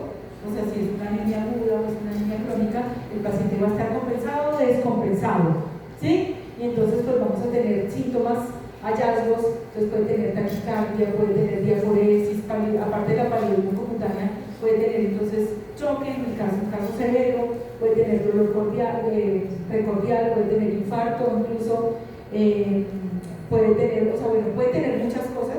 La idea siempre es hacer un buen examen, una buena historia clínica y un buen examen físico que nos permita identificar esos hallazgos para poder sospechar cuál es la causa de la anemia. Y también desde el punto de vista morfológico, los eritrocitos nos dan pistas de la causa de la anemia. Entonces, esta imagen que ustedes ven en todos lados, ustedes la ven en todas partes, ¿cierto? ¿Sí la han visto en todas partes? ¿No? Bueno, entonces no la han visto en todas partes, la ven aquí, en los libros, en los capítulos de anemia. Entonces nos permite por morfología aproximarnos con el solo frotis de sangre periférica. Miren qué fantasía, una cosa tan facilita como un frotis de sangre periférica. ¿Es fácil o difícil? Fácil. Pero que debemos tener una agujita, ¿cierto? Un tubo de ETA, ¿sí? Podríamos tener, podríamos hacerlo también con la sangre capilar, también del dedito, pero bueno, debemos tener una coloración, ¿cierto? O sea, mandarlo rápido al laboratorio, tener pues, digamos que la coloración a punto, porque eso es clave, ¿sí? Y dependiendo del aspecto, entonces un eritrocito normal, con su área pálida de 1/3 del diámetro del eritrocito, y entonces, por ejemplo, si tenemos estos, ya sabemos muchas cosas. Si tenemos estos drepanocitos, ya sabemos que la causa es una anemia de células falciformes, ¿cierto? Si tenemos estos, entonces estos son normoblastos circulantes, y tenemos estos eritrocitos en diana. Eso es característico de la talasemia porque se acumulan esas hemoglobinas que son anormales, entonces nos dan estos eritrocitos en forma de diana. Si tenemos esto, que son eritrocitos hipocrómicos que tienen más de 1/3 del diámetro pálido, entonces esto es de la anemia por deficiencia de hierro. Si tenemos eritrocitos que son grandes, más grandes que el linfocito, o del mismo tamaño, más grandes que el linfocito, y tenemos neutrófilos hipersegmentados, entonces sabemos que esto es de anemia megaloblástica. Si tenemos unas formas anormales como esta, que es unos eritrocitos como elípticos, entonces sabemos que es un defecto de la membrana del eritrocito, es una liptocitosis hereditaria. Si tenemos más bien unos eritrocitos muy redonditos que parecen como bolitas, ¿sí? Entonces ya hablamos de una esferocitosis hereditaria, que también son alteraciones de la membrana del eritrocito. Si tenemos también nuevamente estos dianocitos, que son, miren, en forma de diana. Ustedes sí saben lo que son las dianas, ¿no? ¿Cierto? Entonces estos eritrocitos en forma de diana pues son de alteraciones de la hemoglobina. Esto puede ser hemoglobina C o talasemia, ¿sí? Y si tenemos estos que son esquistocitos, que es la fragmentación del eritrocito. O sea, cuando un eritrocito se fragmenta se llama esquistocito, ¿sí? ¿Cómo se llama cuando un eritrocito se fragmenta? Esquistocito. Esquistocito. ¿Cómo es un esquistocito? Es esto que está aquí, unos pedazos. ¿Sí ven esos pedazos de eritrocitos? ¿Sí los ven? ¿Sí los ven? ¿Todos los ven? ¿Alguien no lo ha visto? Yo creo que alguien no lo ha visto. Alguien no lo ha visto. ¿Ya viste? ¿Cómo se llaman? ¿Cómo se llaman? Esquistocitos. ¿Y qué son?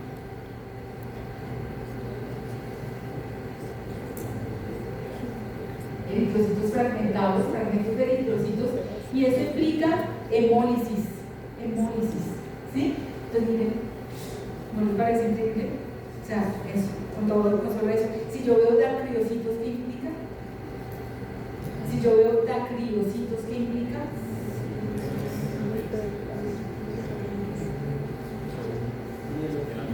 Fibrosis, mielofibrosis, y puede tener reacción leucoeritroblástica, ¿cierto? Bueno, sería esta. megaloblástica. ¿Sí? Megaloblástica. Bueno, entonces hay una clasificación fisiopatológica de la anemia que lo clasifican en la anemia dependiendo de la causa, y entonces podemos tener anemia por alteración en la producción, por pérdida de sangre, por hematopoiesis inefectiva, por aumento de la destrucción, por defectos de la hemoglobina. Y esto acá, que es tomada del libro de Rubin, que también me encanta, vemos entonces la clasificación y vemos entonces pérdida aguda de sangre, de sangrado, puede ser un sangrado muy severo agudo o un sangrado crónico del paciente que tiene cáncer o de la paciente que tiene pérdidas ginecológicas constantes, ¿sí? Abundantes, ¿sí? ¿Sí? Pero cuando hay en los niños, digamos que hay bueno, ya vamos a hablar un poquito de eso. Hay unos momentos de la vida que uno debe estar muy atento, y ahorita vamos a hablar de eso.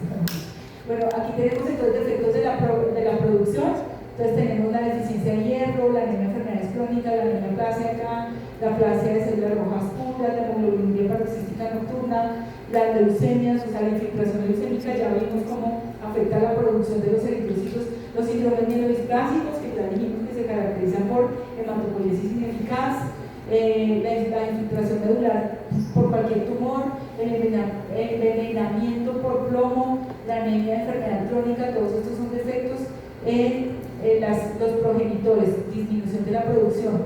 Tenemos también hematopoiesis inefectiva, que aquí podemos poner el síndrome mielodisplásico y la anemia megaloblástica, las talasemias, y aumento de la destrucción, que puede ser intracorpuscular o extracorpuscular.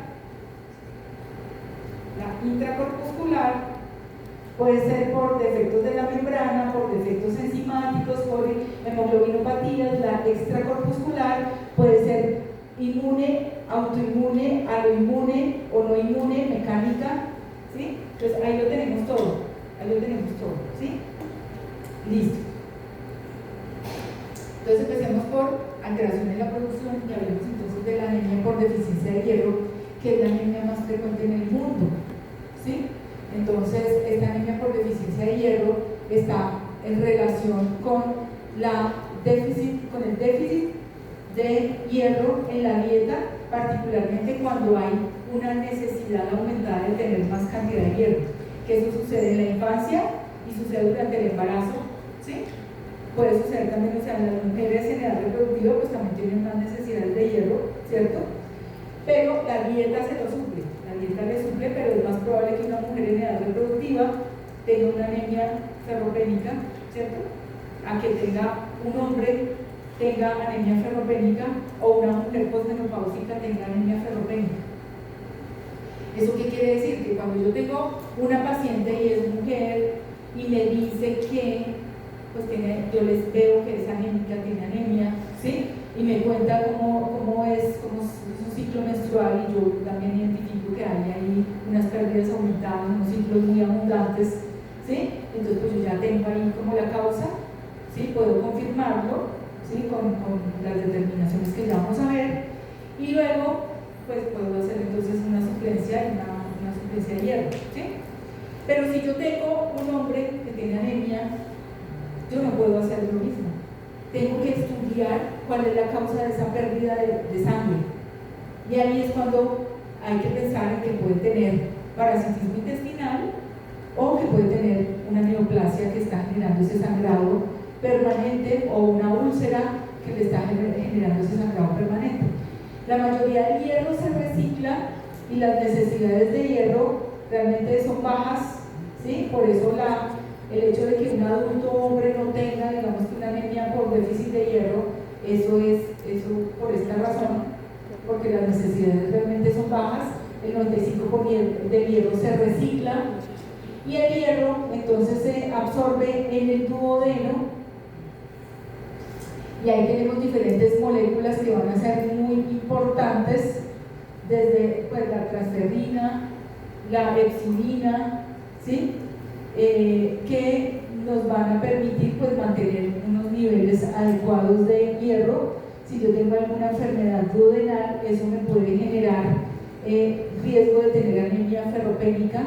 Si yo tengo reducción de la cantidad de ácido clorhídrico porque tenga una gastritis atrófica, esto también me altera la absorción del hierro, porque El ácido clorhídrico permite que el hierro pase a su estado ferroso, que es como se requiere para poder hacer la absorción del hierro. Entonces, realmente es importante todos estos componentes, ¿sí? La morfología entonces de esa anemia ferropénica es, como ya vimos, microcítica e hipocrónica. Entonces miren estos eritrocitos, cuánta área tienen de palidez, casi pálido totalmente, ¿no? Entonces también se pueden formar estas celulitas que se llaman células pencil o lápiz, y entonces esto también hace parte de la anemia ferropénica, ¿sí? Los exámenes que vamos a tener alterados son la ferritina, que la ferritina es como una medición de los depósitos de hierro, ¿cierto? El receptor de transferrina va a estar aumentado, la capacidad de saturación de la transferrina va a estar baja, ¿sí? Alta, la capacidad de la transferrina. Quiero que lean esto para que ustedes lo entiendan, porque no, digamos que es muy importante que ustedes entiendan cómo se hace el diagnóstico de la anemia ferropénica, ¿sí? Entonces les queda de tarea leer cómo se hace el diagnóstico a partir del laboratorio clínico de la anemia ferropénica. ¿Qué tareas dejamos ayer?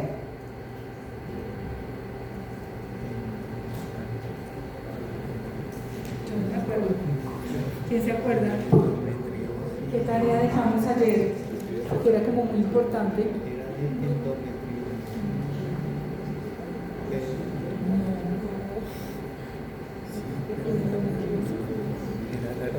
Alguien que me diga qué tarea dejamos ayer. ¿Sí? Dime por favor. ¿Cuáles estaban notados en el informe cuando yo respondía a la pregunta? Gracias. ¿Cómo te llamas? María. María, mil gracias. Vamos a darle un aplauso a María.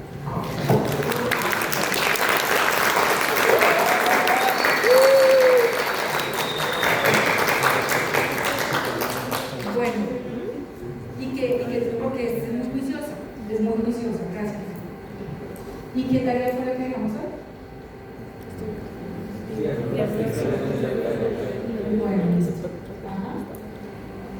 Bueno, entonces, cuando tenemos una anemia ferropénica, realmente toda la eritropoyesis se ve pequeñita, ¿sí? Se ve pequeñita, o sea, los normoblastos también se ven pequeñitos, se ven reducidos. Uno entonces, digamos que lo puede sospechar desde el mielograma, pero realmente en el frotis de sangre periférica se identifica y se confirma con estos exámenes de laboratorio que nos permite confirmar que se trata de una anemia ferropénica. La médula ósea va a estar hipercelular tratando de compensar, ¿cierto? La hematopoiesis inefectiva, porque no se está pudiendo producir adecuadamente esta eritropoiesis, ¿sí? O sea, va a haber una hiperplasia eritroide, ¿sí? Y de esta manera entonces podemos ver las células en la médula ósea. Bueno, la anemia megaloblástica, por su parte, que era la pregunta que tú tenías, entonces la anemia megaloblástica puede ser por varios mecanismos, ¿no es cierto? Por varios factores. Ustedes yo creo que recuerdan, saben ya, ¿cierto? ¿Qué factores? Eso lo ven también en bioquímica. Ustedes saben, eso no hacen detalle, deberían contarme. ¿Qué tiene que pararse aquí? ¿Ah? Y decirme cómo es que se absorbe la vitamina B12, el ácido fólico, y qué papel protagónico juegan estos elementos para la producción de timidina y DNA, ¿sí? Perdón.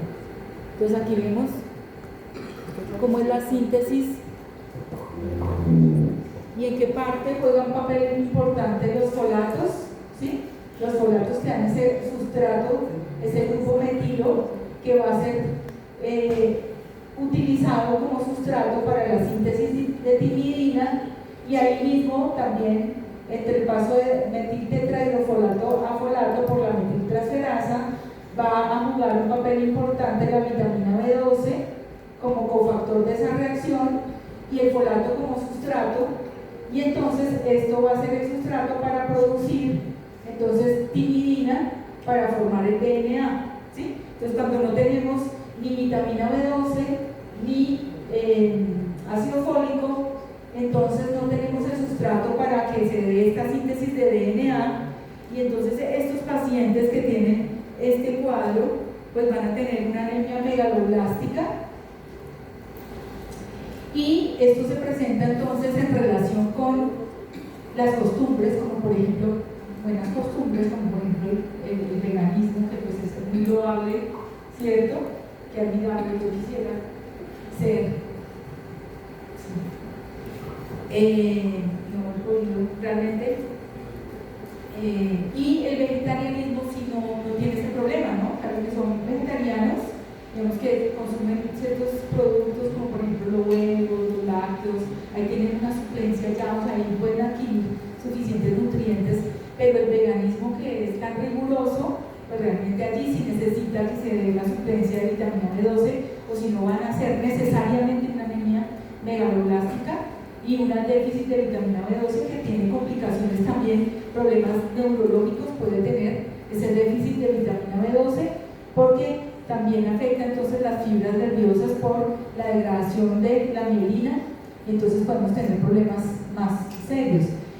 También se da por autoinmunidad, por la anemia perniciosa, que es la presencia de anticuerpos antifactor intrínseco o anticélulas parietales, que son las células que producen el factor intrínseco.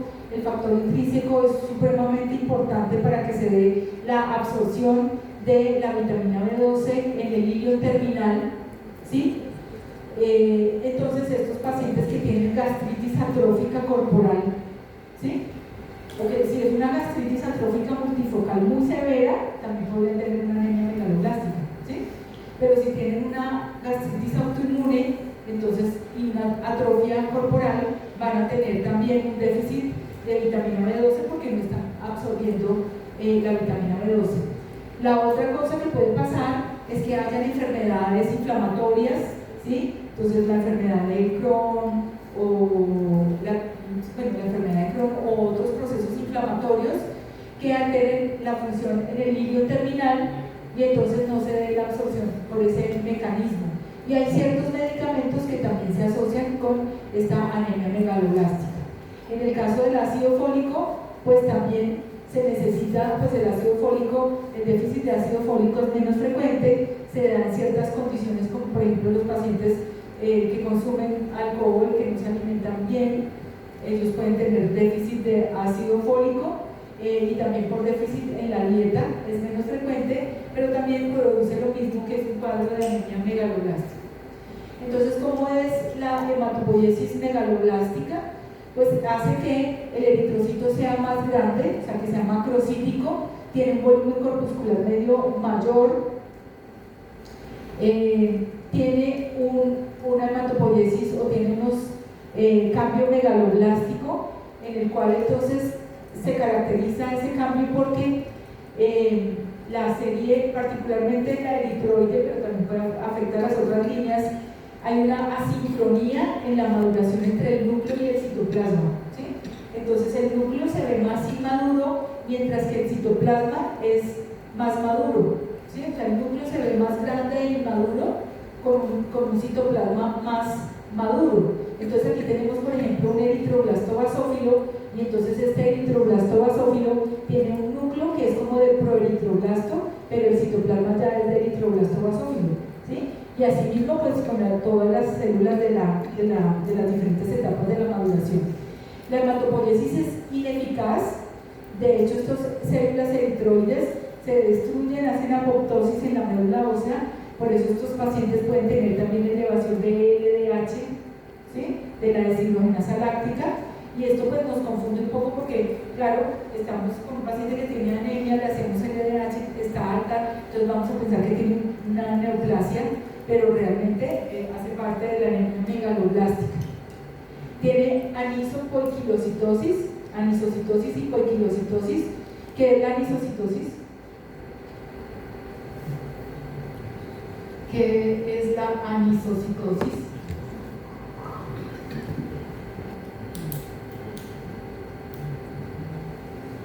Es la variación del tamaño de los eritrocitos. ¿Y qué es la poiquilocitosis? Es alteración o variación de las formas de los eritrocitos, ¿sí? Entonces tiene las dos, anisopoiquilocitosis, ¿sí? Y además tiene los granulocitos hipersegmentados, ¿sí? Como lo vimos en el ejemplo, cuando vimos la imagen del frotis de sangre periférica, vimos, destacando la pila, esto se vuelve un problema. Entonces acá vemos también los neutrófilos hipersegmentados. Normalmente los neutrófilos tienen 3 segmentaciones hasta 5 segmentaciones. Cuando tienen más de 5, como estos que están acá, se habla de hipersegmentación y hace parte también de esos cambios nucleares en relación con esa alteración de la síntesis del DNA, en este caso afectando la serie granulocítica.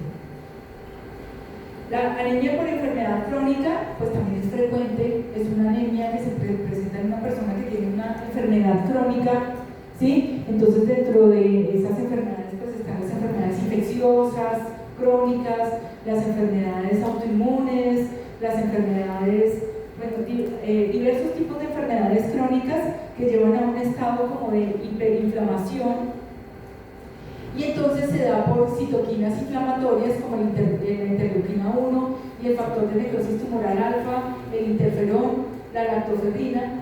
Y entonces lo que hace es que estas citoquinas llevan a una utilización ineficiente del hierro, ineficaz del hierro. Pueden aumentar los depósitos de hierro, pero no los usa bien, tiene menor respuesta a la eritropoyetina y el tiempo de vida media del eritrocito se reduce. Eso hace entonces que se formen unos eritrocitos que pueden ser hipocrómicos, ¿sí? Pueden ser microcíticos o pueden ser normocíticos, ¿sí? Y es una anemia de enfermedad crónica que está entonces en relación con una eritropoyesis inefectiva precisamente por este uso ineficaz del hierro en relación con estas citoquinas proinflamatorias, ¿sí? Bueno, tenemos la anemia por reemplazo medular. Entonces tenemos la mieloptisis. La mieloptisis entonces es la infiltración de la médula ósea por neoplasias que pueden ser hematológicas o no hematológicas. Entonces lo que hemos comentado en varios ejemplos, nuevamente hablamos del carcinoma de seno que es tan frecuente. Entonces el carcinoma de seno, el cáncer de próstata, y yo que día vi una médula de un paciente con cáncer de próstata que me impactó. Era una médula que tenía mucha osteosclerosis. Ya saben lo que es la osteosclerosis, ¿cierto? ¿Qué es?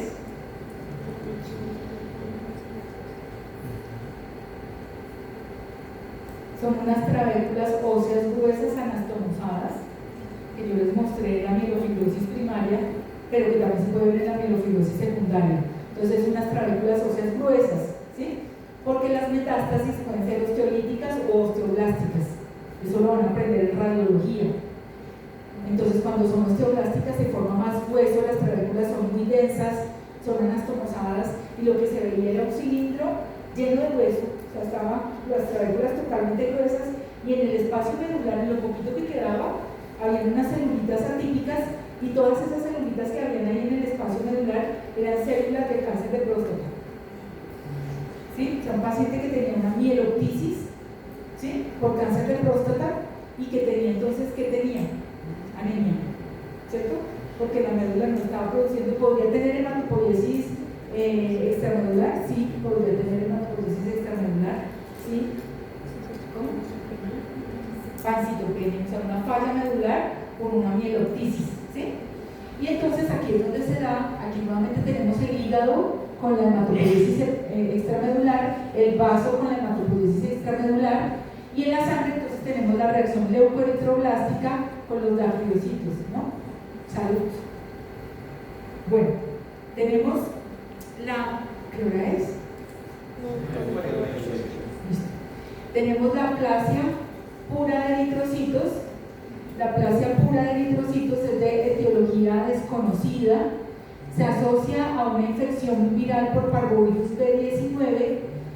Puede estar relacionada con lesiones tímicas como hiperplasia del timo, timomas, y entonces lo que lleva es a una médula ósea anormal, donde tenemos desde anemia plástica, que es la ausencia de hematopoiesis, ¿sí?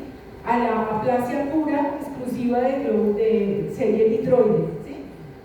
También hay unos síndromes de falla medular que son hereditarios, dentro de los cuales están el síndrome de Diamond-Blackfan y las mutaciones de nodo de proteína, que son mutaciones de nodo de proteínas ribosomales. Y hay aquí con esto varias entidades, no solamente esta, que son alteraciones, mutaciones que generan defectos en las células madre y hace que no se dé la hematopoiesis, ¿sí? Entonces, la aplasia medular puede ser primaria, congénita hereditaria, que es muy rara que la vamos a ver en pediatría, y tenemos la anemia plásica adquirida, que no sabemos bien cuáles son los mecanismos exactos, pero que es un paciente que debuta con pancitopenia, en el que cuando vemos la médula es una médula adiposa, sin hematopoiesis, y puede estar relacionado con muchas cosas, puede estar relacionado con medicamentos, puede estar relacionado con toxinas, puede estar relacionado con infecciones virales, puede estar relacionado con la autoinmunidad, ¿sí? Pero el lío es que esa médula está enferma y entonces pues cuando es severa va a requerir incluso un trasplante de médula ósea para su manejo. Tenemos también las anemias hemolíticas. Entonces en las anemias hemolíticas, ¿qué tipo de eritrocitos vemos en el frotis de sangre periférica? Esquistocitos, muy bien, esquistocitos, ¿sí? Esos pedazos, esos fragmentos. Esas anemias hemolíticas tienen diferentes tipos de clasificaciones. Hay unas clasificaciones que hablan de anemia hemolítica intravascular y extravascular. Hay otras clasificación que habla de anemia hemolítica extracorpuscular e intracorpuscular.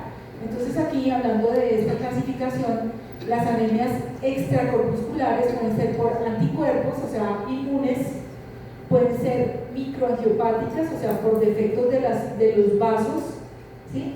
Puede ser por toxinas que directamente licen el eritrocito, puede ser también por defectos de la membrana y pueden ser también por alteraciones o por hiperfunción esplénica, por hiperesplenismo, ¿sí? Y la intracorpuscular, pues está realmente usualmente relacionada a estos defectos. Aquí son defectos adquiridos de la membrana, Aquí tenemos los defectos heredados de la membrana, ¿sí? Entonces aquí tenemos la eritrocitosis y la esferocitosis hereditaria, y tenemos aquí desórdenes de enzimas del eritrocito que hacen que el eritrocito sea más susceptible a el estrés oxidativo, y eso lleve a hemólisis, ¿sí? Entonces, ese tipo de destrucción aumentada de eritrocitos en la médula ósea, lo que va a pasar es que va a estar hiperplásica, porque la médula ósea va a intentar compensar esta destrucción aumentada de los eritrocitos. Entonces, dentro de los defectos enzimáticos hereditarios tenemos esta deficiencia de glucosa 6-fosfato deshidrogenasa, que tiene que ver con algo que ustedes acaban de ver en bioquímica, que es el ciclo de... ¿Ustedes saben esto?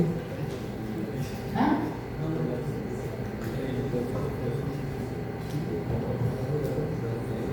¿Cómo?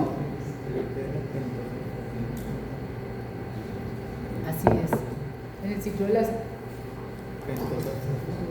pentosas fosfato, ¿cierto? Y entonces esto hace que este eritrocito sea más susceptible a el estrés oxidativo, y entonces lo que genera es que se forme metahemoglobina, ese estrés oxidativo va a oxidar la hemoglobina, se forma metahemoglobina, y esto hace que se formen unos corpúsculos intraeritrocitarios, que es la acumulación de esa hemoglobina, que son los corpúsculos de Heinz con HEINZ, y esto entonces hace que el eritrocito tenga una destrucción focal, y entonces se forman estos eritrocitos en forma como de mordisco, o sea que tienen estos como mordiscos en el citoplasma, y los esquistocitos, y entonces aquí está el grupo de Heinz, y entonces esas células mordidas son propias de esta entidad que es infrecuente y que tiene un patrón de herencia ligado a X, por eso afecta a hombres, y las mujeres son portadoras. Y entonces cuando una persona esté con una infección o con que le demande más función, esto va a generar, o sea, infecciones bacterianas, virales, antimaláricos, medicamentos. Esto puede inducir ese estrés oxidativo que va a llegar entonces a todo este proceso y eso va a generar hemólisis. Y están las anemias hemolíticas inmunes, y dentro de esas anemias hemolíticas inmunes tenemos unas anemias hemolíticas relacionadas con anticuerpos calientes que están relacionados con inmunoglobulina G, y hay otras que están relacionadas con anticuerpos fríos que están relacionados con inmunoglobulina G y M. Y entonces las causas, la razón por la cual se producen estos autoanticuerpos puede ser, digamos que en este caso es idiopático, puede estar relacionado con infección, también con enfermedades del colágeno, por linfomas, o sea, hay linfomas que inducen la formación de anticuerpos que va a llevar entonces a una anemia hemolítica asociada. Y en el caso de la inmunoglobulina M se produce, muchas veces no sabemos la causa, pero en otros pacientes se produce en relación con infección por virus de Epstein-Barr y por micoplasma y también por trastornos linfoproliferativos, ¿sí? Entonces esto induce la producción de estos autoanticuerpos que van a llevar a hemólisis, ¿sí? Entonces aquí vemos cómo se aglutinan los anticuerpos, esto induce entonces trombosis, ¿sí? Y esto induce también la ruptura del eritrocito y muerte del eritrocito con la secundaria anemia hemolítica. También digamos que otro ejemplo de una anemia hemolítica es la enfermedad, la incompatibilidad por RH o por grupo, que se conoce como la enfermedad hemolítica del recién nacido, por la transfusión que se hace de sangre materno-fetal, y esto entonces lleva a la producción de anticuerpos que en últimas van a producir una anemia hemolítica, eventualmente puede producir muerte fetal in útero, ¿sí? Por esta producción de anticuerpos antieritrocitos que producen entonces un cuadro de hemólisis inmune. Bueno, y tenemos las anemias hemolíticas no inmunes que están relacionadas con alteraciones de los vasos. Entonces dentro de ellas tenemos la anemia hemolítica microangiopática, por ejemplo, que se relaciona con coagulación intravascular diseminada, con púrpura trombocitopénica trombótica, con síndrome hemolítico urémico, que en última lo que hace es que se activen los factores de coagulación, se forman trombos y los eritrocitos cuando pasan por allí no logran pasar y se rompen. Entonces por eso se habla de anemia microangiopática, hemolítica microangiopática. Y la otra razón es por hiperesplenismo, que hace que se produzca destrucción de los eritrocitos en el vaso, ¿sí? Bueno, ¿qué hace? Bueno, alcanzamos a ver la anemia de células falciformes, que ustedes también ya la conocen, ¿cierto? Entonces esta es una anemia que se produce por una alteración genética en la formación de la hemoglobina y está relacionado con una alteración de la cadena beta de la globina, precisamente por una mutación que lleva entonces a que se produzca una forma anormal de hemoglobina, que es la hemoglobina S, ¿sí? Es el reemplazo de valina por ácido glutámico, ¿sí? Esto lleva a la formación de esa hemoglobina que es menos resistente a la desoxigenación, a la hipoxemia. Entonces cuando se está en estados hipoxémicos, esta hemoglobina que tiene esta hemoglobina que tiene estas cadenas S o estas cadenas de globina más bien alteradas, van a generar que se produzca una polimerización de la hemoglobina. Eso deforma el eritrocito y es lo que lleva a que se forme el drepanocito, ¿sí? Entonces estos pacientes los neonatos realmente no van a ser asintomáticos, pero una vez se disminuye la cantidad de hemoglobina fetal, entonces después de más o menos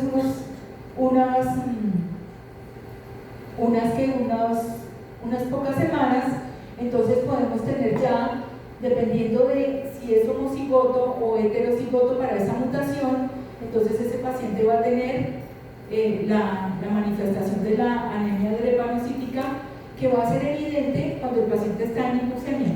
Entonces, cuando el paciente está en hipoxemia, ¿sí? Entonces esos eritrocitos se deforman. Y esto es súper interesante porque hay un test que se llama el test de falsiformación, en el cual entonces tenemos una gota de sangre del paciente, le agregamos un agente que es el metabisulfito sódico. El metabisulfito sódico produce un ambiente hipoxémico y entonces cerramos con otra laminilla el sitio donde está la gotita de sangre con el metabisulfito de sodio, y entonces uno ve al microscopio sin necesidad de colorear nada, uno ve el eritrocito cómo se deforma. Eso es una cosa chéverísima, porque entonces uno ve el eritrocito normal y en ese ambiente hipoxémico se forma el trepanocito, y es precisamente por esa polimerización de la hemoglobina S que lleva a la formación de estos trepanocitos. Estos pacientes entonces por esa razón tienen complicaciones. Dentro de esas complicaciones van a estar los eventos vasoclusivos, entonces pueden tener infartos cerebrales, infartos retinianos, infartos pulmonares, infartos de huesos de la cabeza del fémur, ¿sí? Entonces son personas que pueden tener pues una enfermedad que los puede llevar a la muerte o a la discapacidad, ¿sí? Entonces ciertos eventos como las infecciones o estados de deshidratación favorecen esa falsiformación, y entonces esos pacientes hacen estos fenómenos vasooclusivos, pueden tener infartos esplénicos y también pueden hacer crisis aplásicas, particularmente cuando hay infección por parvovirus B19, la eritropoiesis se reduce y entonces es un paciente que además puede tener anemia por crisis aplásica en el contexto de una anemia de células falciformes. Las complicaciones, bueno, aquí vemos entonces cómo son los drepanocitos.